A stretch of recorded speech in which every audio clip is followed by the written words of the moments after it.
₹10 വാങ്ങിച്ച കുമ്പള വിത്തുകൾ 2 ചെടിച്ചട്ടികളിലായിട്ട് നട്ടു.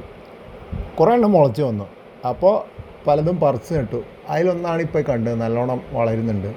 ഇത് പക്ഷേ നിർഭാഗ്യവശാൽ കുറേ കൃമികീടങ്ങളുടെ ബാധയുണ്ടായി. ഞാൻ അതിന് ശേഷം ഒരു സ്പ്രേ കഴിഞ്ഞ ദിവസം പറഞ്ഞിരുന്ന ഒരു ഓർഗാനിക് സ്പ്രേ, ആ സ്പ്രേ അടിച്ചു കൊടുത്തിട്ടുണ്ട്. അതിന് ശേഷം വരുന്ന ഇലകൾ പുതിയത് ഇതുവരെ കീടം ബാധിച്ചിട്ടില്ല, പറയാറായിട്ടില്ല. പഴയ ഇലകൾക്കൊക്കെ നല്ല കീടബാധയുണ്ട്. ഇതൊക്കെ ഓരോരോ ചെടിച്ചട്ടി, ഈ ചെടിച്ചട്ടിയിൽ 2 ഉണ്ട്. ഇത് അതിൻ്റെ ഒറിജിനൽ ചെടിച്ചട്ടിയാണ്. അതിൽ ഒറിജിനൽ 2 ചെടിച്ചട്ടിയിലും 2 വെച്ച് ഞാൻ നിർത്തി. ഇത് വേറെ മാറ്റി നട്ടതാണ്, വളരുന്നുണ്ട്. ചീരകളും ഉണ്ട് നന്നായിട്ട് വളരുന്നത്. ചുവന്ന ചീര നല്ല രസത്തിൽ വളരുന്നുണ്ട്. മണ്ണ് ക്ഷാമം കാരണം ഇതിലധികം മണ്ണൊന്നുമില്ല, പകുതിയിൽ താഴെയാണ് മണ്ണുള്ളൂ.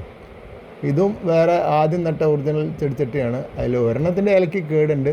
ഇതിൽ കുറേ തൈകളുണ്ടായിരുന്നു, ബാക്കിയെല്ലാം പറിച്ച് നേരത്തെ കണ്ടില്ലേ പല പല ചെടിച്ചട്ടികളിലേക്ക് മാറ്റി നട്ടു.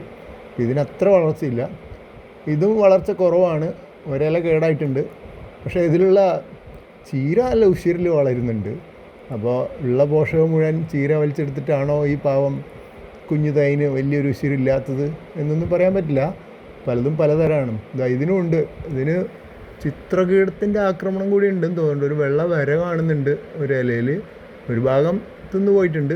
തൊട്ടടുത്ത എന്തായിരുന്നു അത്, വെണ്ടച്ചെടിക്ക് ധാരാളം കീടബാധയുണ്ട്. അപ്പോൾ ഇതാണ് ഞാൻ നേരത്തെ പറഞ്ഞത്, ചെറിയ കീടബാധയുണ്ട്, പക്ഷേ വളർച്ച തിരക്കിടില്ല. ഇവിടെ ഇഷ്ടംപോലെ ചീരയുണ്ട്, എന്നാലും ഈ ചെടിക്ക് വളർച്ചയുണ്ട്.